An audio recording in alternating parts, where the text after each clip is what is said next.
All right, thank you everybody for joining us for the 2021 Community Foods Project webinar, informational webinar. My name is Lisa Jans. I'm the National Program Leader for this program, and I'll be telling you about some of our projects and some of our programs that we have. And then our wonderful people at the Awards Management Department are going to tell you a little bit about post-award management. And I just want to give a caveat. Most of this informational webinar will come straight from the RFA. So I highly encourage you to read through the RFA. It's got a lot of great information in it. Oh, next slide, please.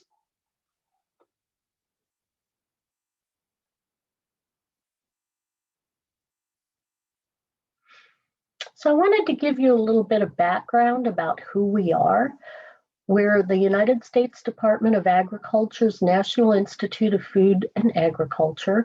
We're the extramural granting agency of USDA, and this program is located within the Institute of Food Safety and Nutrition, the Division of Nutrition.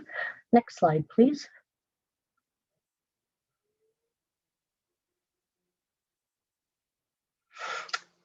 So we follow USDA's strategic goals. And right now, Goal 7 is to provide all Americans access to a safe, nutritious, and secure food supply. Next slide, please. So where we come up with these goals and programs, key drivers are Congress, the administration, and stakeholders, just like you. And this is what guides our calls for applications. Next slide, please. And here are your programmatic contacts, me, and here's my email and my phone number, and then Brianna Burke, who's a program specialist and team lead for this program. Next slide, please. So my role is to provide excellent customer service. That's what we strive for. So what you can do is contact me about pre-proposal communications, questions about your applications. I recommend proposals for awards, and so that follows with assisting with peer review panel development, managing the panel process, and making funding recommendations based upon the panel decisions. So NIFA does not make the recommendations in a vacuum. We have a panel of probably 20 people who will review the proposals. These are peers and academics, and they will make the recommendations. And then for post-award management, when it comes to your project, I'm the person that you'd talk to about that. Anything that has to do with money goes to awards management department. Next slide, please. So what's your role? Keep in touch with me. Keep in touch for post-award management about your project. And then reach out to me directly with success stories, press releases, photographs, journal articles. We want impact. So stay in touch after your award closes as well. Impact is what Congress is looking for, and Congress is who funds these RFAs. So we often get asked to provide stories about what's going on with the money that we're giving out. So please think about impacts and keep in touch. Next slide, please. The due date for the Community Food Projects proposals is 5 p.m. Eastern Time on May 4th, 2021, not 5:01. The system actually shuts down, so you have to be very careful to get in before the deadline. There's no letter of intent required. The funding amount in FY21 is close to $5 million. And last year in 2020, we had a funding level about 15%. Next slide, please.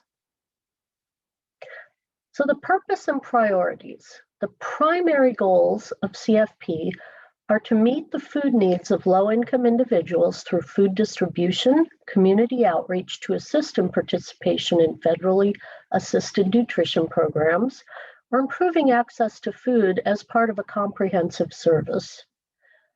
Increase the self-reliance of communities in providing for the food needs of their own community, and promoting comprehensive responses to local food access, farm, and nutrition issues. So NIFA, the National Institute of Food and Agriculture, is very interested in foods, especially farm-to-fork type programs. And by increasing self-reliance of communities, we're looking for sustainable programs. Next slide, please. So we also want to meet specific state, local, or neighborhood food and agricultural needs related to equipment necessary for efficient operations. So if you need a new walk-in, that would be an appropriate budget item. Planning for long-term solutions and creation of innovative marketing activities. And these are all in low-income populations. Next slide, please. So CFP has two types of grants. One is a project grant and the other is a planning grant. Project grants go up to $400,000 over 4 years, and they exist to fund programs with a one-time infusion of money to increase sustainability of the program. Planning grants, on the other hand, are community-based assessments to get the programs going. So we'll talk a little bit more about these, but two different kinds of grants for you to review. Next slide, please. CFP was developed to fight food insecurity through developing community food projects, promote self-sufficiency of vulnerable populations, and we're looking to bring the whole food system together to create sustainable community self-reliance. Next slide, please. Preference will be given to program and planning grants designed to develop connections between two or more sectors of the food system, support the development of entrepreneurial projects, develop innovative connections between the for-profit and nonprofit food sectors, and to encourage long-term planning activities. Next slide, please.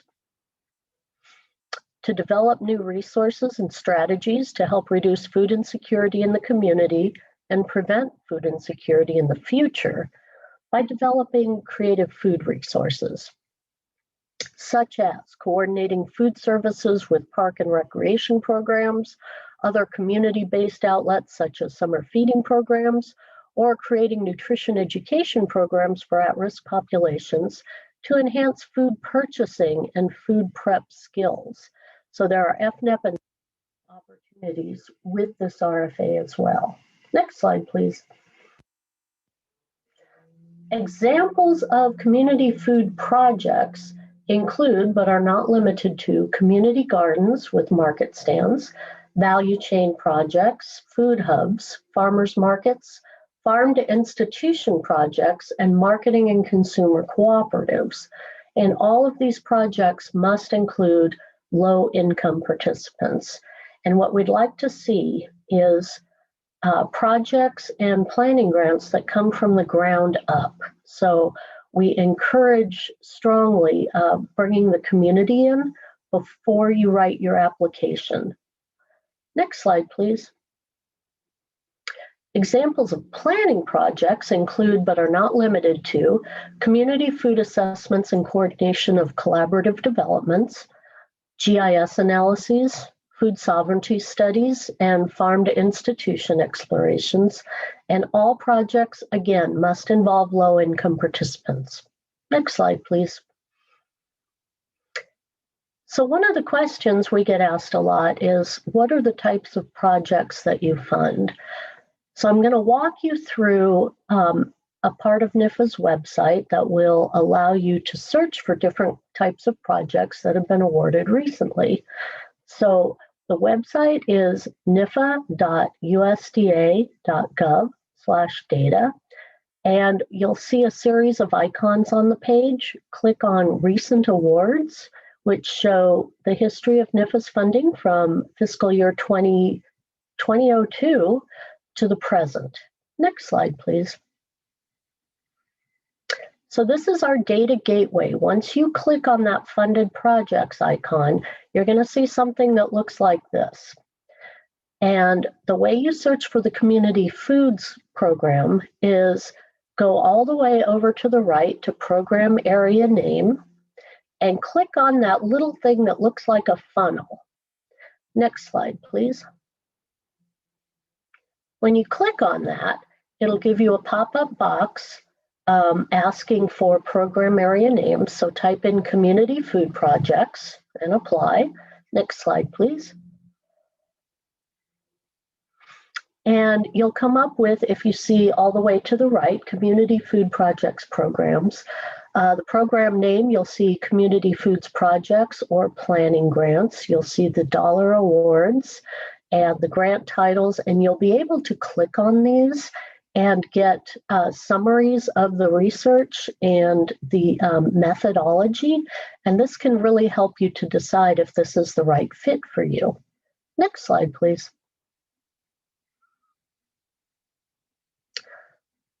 So we get a lot of questions also about eligible applicants.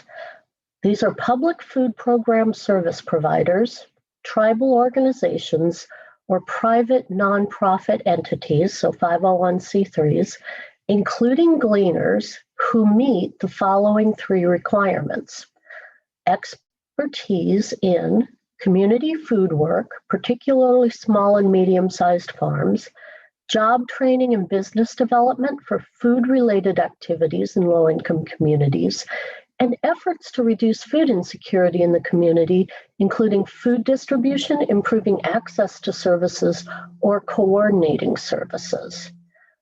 Next slide, please. You must be able to demonstrate competency to implement a project, provide fiscal accountability, collect data, and prepare annual reports.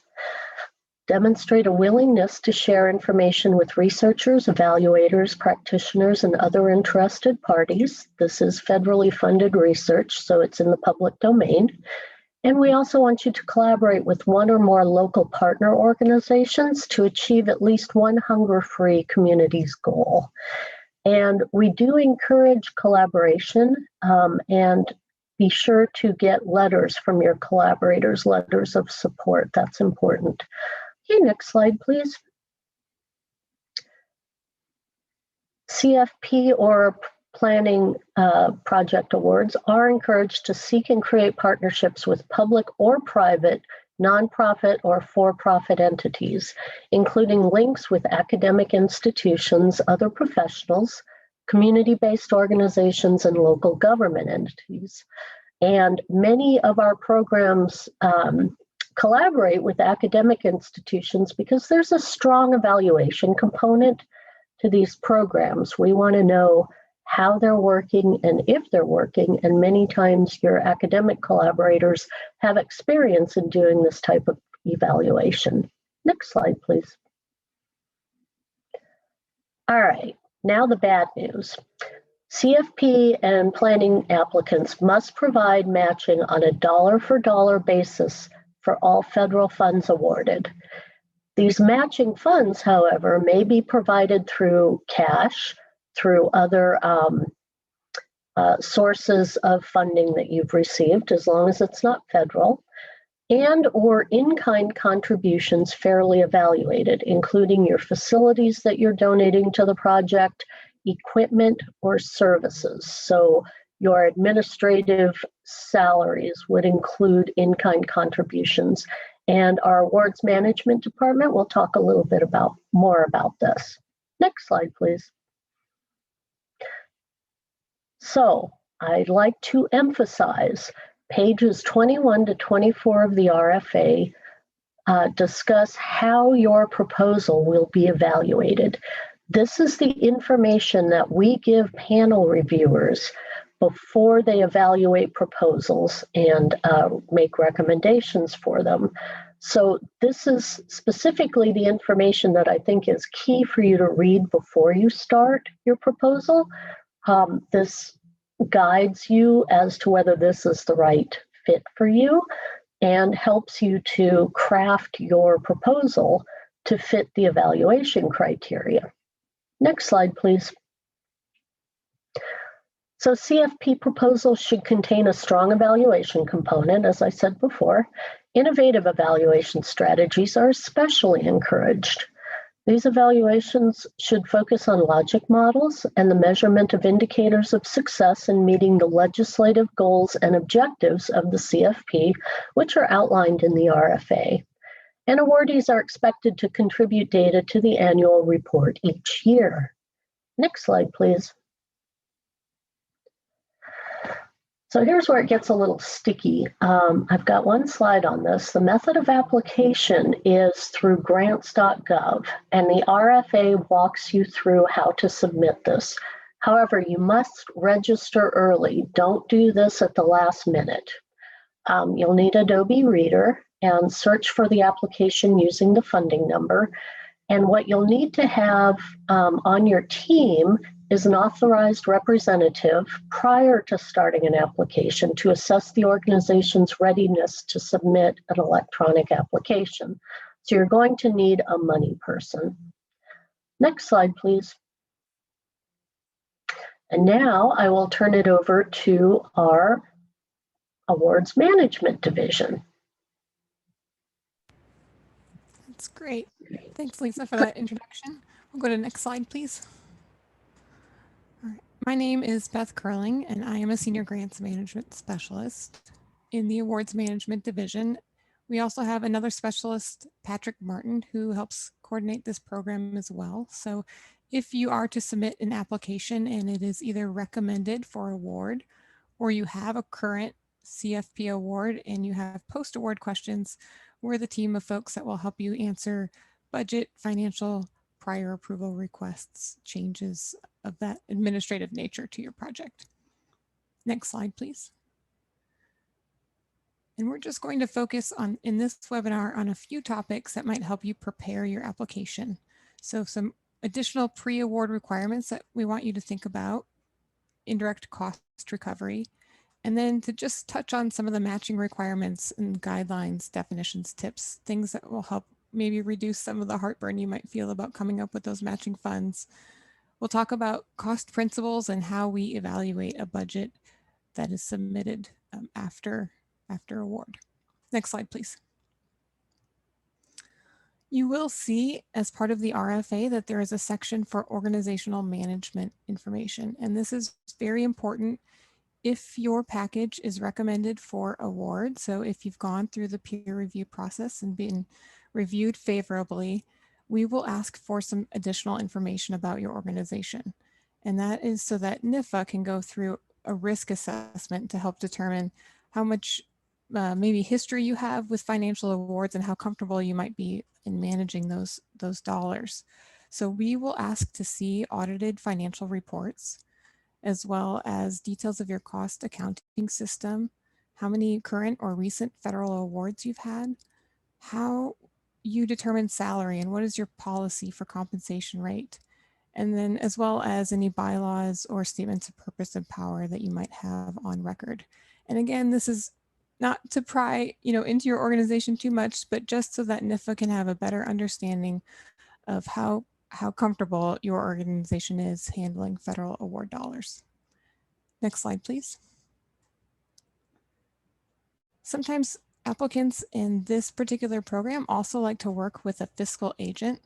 So a fiscal agent is an organization that assists the applicant in managing their federal award dollars. Fiscal agents cannot submit an application for the organization. So like Dr. Jans mentioned, you need to have your own Grants.gov registration. You need to be registered in SAM.gov yourself with your own DUNS and your own EIN. The fiscal agent cannot do that for you. And if you do work with a fiscal agent, we will look to evaluate their organizational management information in addition to yours as the applicant. Next slide, please. The CFP program allows for full recovery of indirect costs based on your current negotiated rate with your cognizant federal agency. So that sometimes we use the acronym NICRA. If you have a NICRA or a negotiated indirect cost rate agreement, you are allowed for full reimbursement of that rate. If you don't have a NICRA, then don't worry. There are options available to you. You can ask to negotiate with your cognizant agency. We also have the option for the 10% modified total direct cost recovery, or the de minimis rate recovery. Or you can elect to waive indirect costs altogether as part of your application. And NIFA does have a website dedicated to indirect costs, and we have indirect cost accountants too that can help walk us through the process if you do decide you'd like to negotiate for a NICRA rate with NIFA. And there is an email, or not email, but website address below if you'd like to investigate indirect costs further before you apply. Next slide, please. And as we mentioned before, 100%, so dollar for dollar match is required as part of this program. And this is directly from the RFA, and we're going to spend the next few minutes exploring what constitutes a good match, what you might need to be careful for, and how will we evaluate the rigor of that match. Next slide, please. The Uniform Administrative Requirements, also known as 2 CFR 200, or the Uniform Guidance, dictate how individuals in the Awards Management Division will review your budget. In particular, we look at 200-306, cost sharing or matching, and these, I would recommend you to explore these on your own and read through these sections of Uniform Guidance so you get to feel more comfortable with what a cost share or a cost match entails. And then of course, subpart E, cost principles, will give you a very extensive list of the different types of costs that might go into your budget and what types of details we'll be looking at. And we'll look at a few examples together. Next slide, please. All right, so cost match definitions. Of course, you can use cash match. That would be, your recipient's cash outlay, including the outlay of money contributed to the recipient by the non-federal third party. You can have in-kind matches, so the value of a non-cash contribution. Examples like facilities, use or donation of equipment, supplies, other non-expendable property. And third-party matching also applies in this case. So that would be any contribution to the project by an organization other than the recipient. Next slide, please. Some tips for matching. It's important to recognize that the entire match must be secured at the time of award. And we'll kind of get into some examples further on what you might be thinking and how that comes into play. Matching must be for costs that are incurred specifically for the project and during the project period. Matching must be for costs that are normally allowable under those cost principles, that's subpart E of the Uniform Guidance, or that are specifically identifiable and directly benefiting the project. There might be some examples that are very specific to the community foods program that might not be directly covered by the cost principles, and we can negotiate those time of award if it's something that you've included in your project costs. What's not an acceptable match? Funds provided by another organization for use on another project. We call that the double dip. So if you have, something, maybe a vehicle that's been donated to your organization previously and for another project, that would not constitute a match for this project.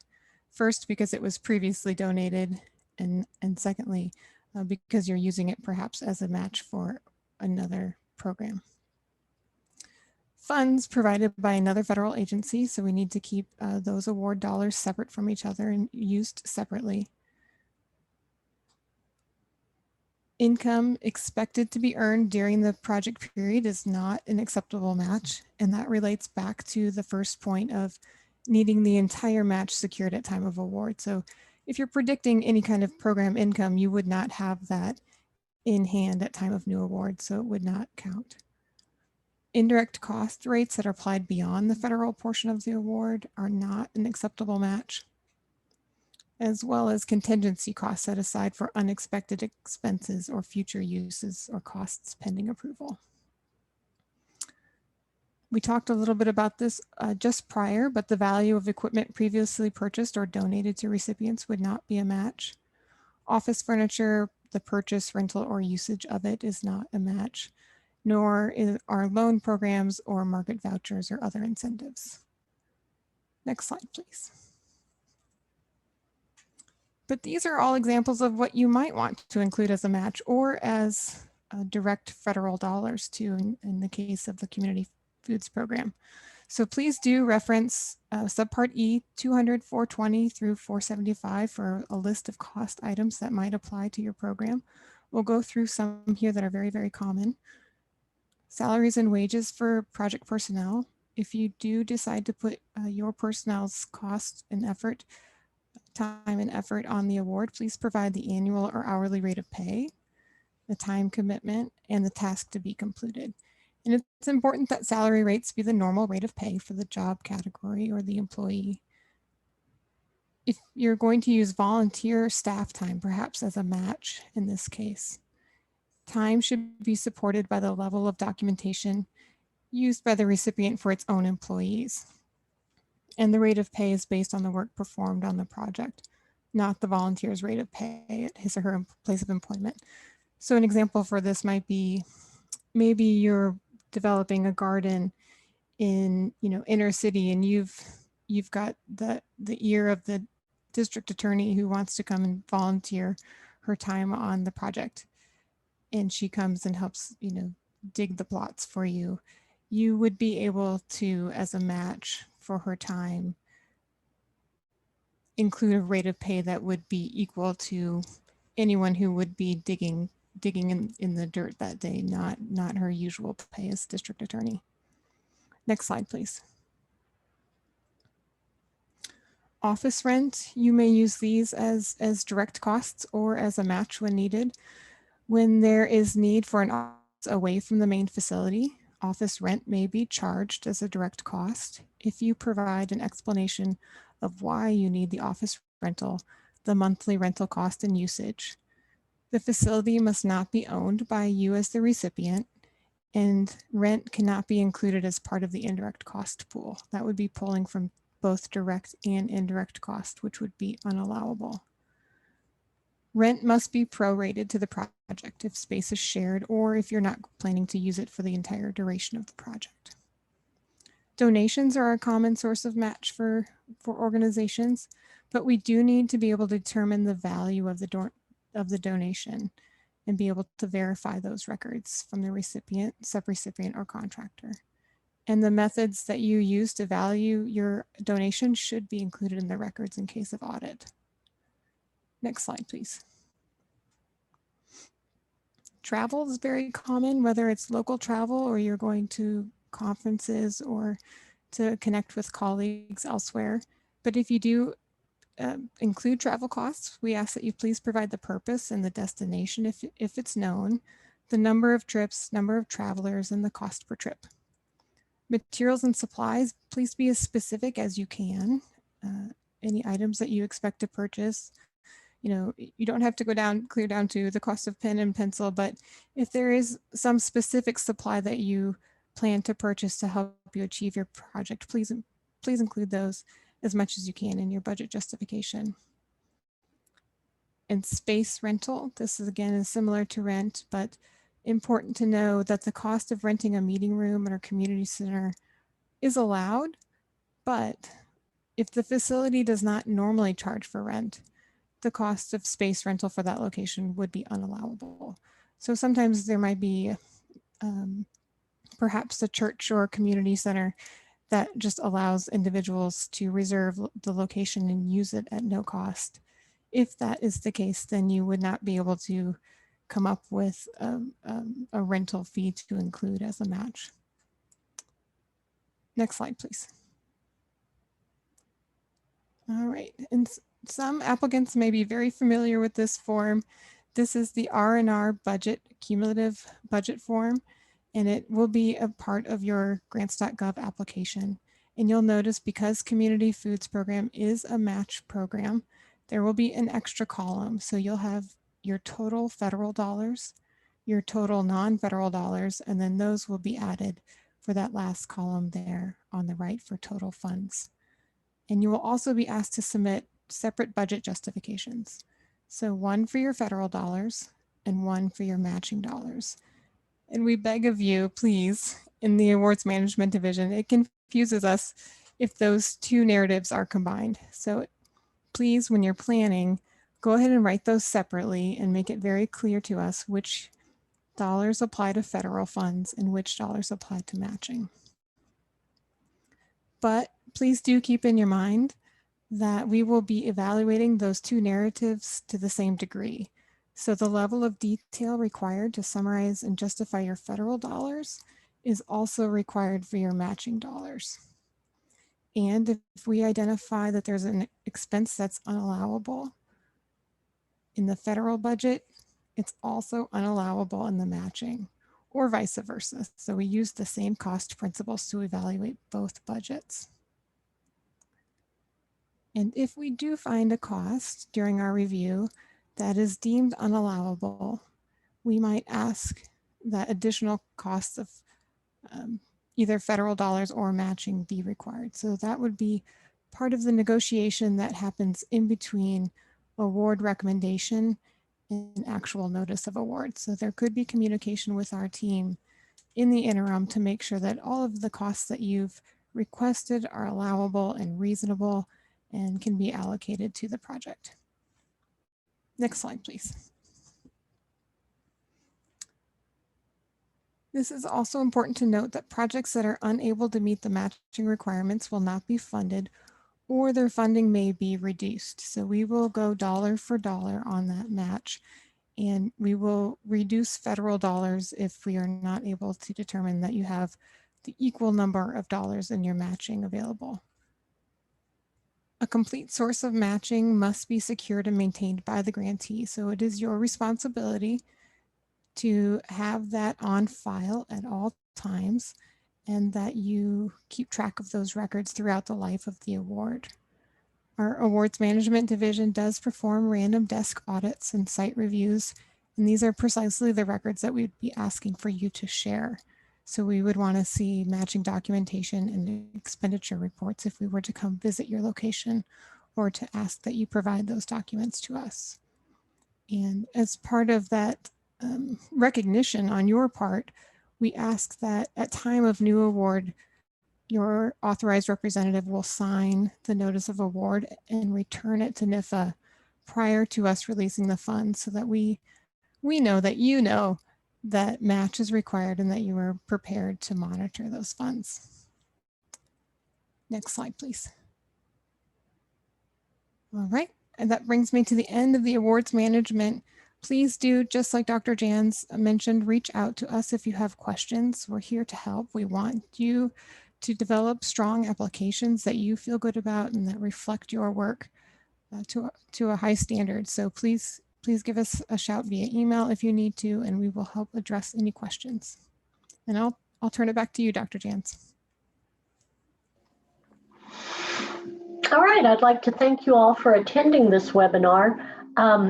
If you have any questions, do reach out to us, and do read the RFAs, and we look forward to reading about your projects. Thank you so much.